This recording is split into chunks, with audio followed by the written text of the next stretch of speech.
Dia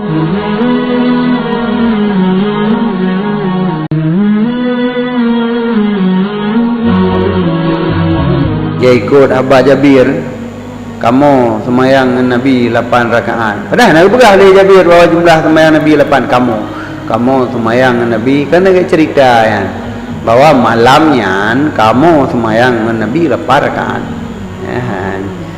Jadi Nabi pegah jumlah semayang 8 rakaat.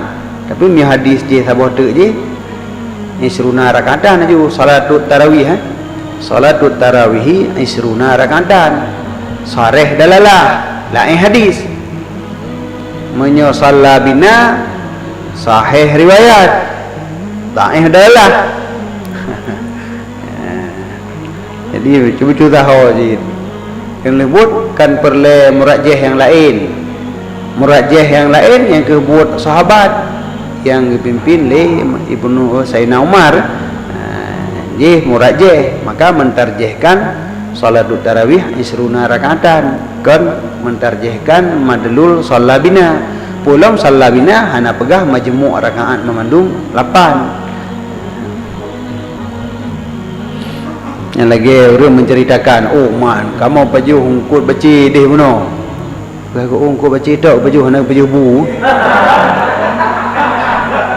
Padahal menceritakan baju ungkut baci bu hana pegah kan na bu hina nanti na sambal-sambal lain macam sapu lah hina nya hana cerita. Dia cerita je yang langka bakna ungkut baci. Oh man baju ungkut baci ko mengaji por oh. Padahal por oh kan ungkut baci je bak jampli je. Baina punya ungkut baci dah baju. Baru jampli mungkin di por oh.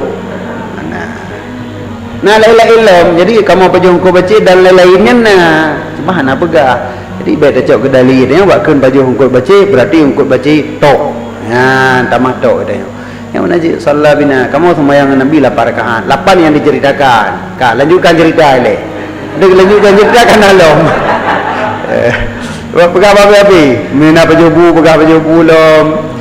Mina ibu jampli pakai kuah pegah lomnya pegah babi. Pada pegah babi berapa rakaat dah mudah. Yang mana jadinya haji kedali lah. Haji kedali bahawa jumlah rakaat sembahyang tarawih 20. Jadi ke tarawih hana pegahinan. Ke jumlah adat 8 hana pegahinan. Jadi adra hana pegah baik tafa maju hana. Lagi orang puno yang kepegah kamu baju hungkut baci hana kepegah baju bu baik dah pegah lagi tanya nyan hana baju bu tok baju hungkut baci nyan salah. Hana pegah. Sebab yang pegah kamu sembahyang Nabi 8 rakaat, sunat qabliyah 2, ba'diyah 2, isya pun habis 8. Kupu tarawih lam. Ya.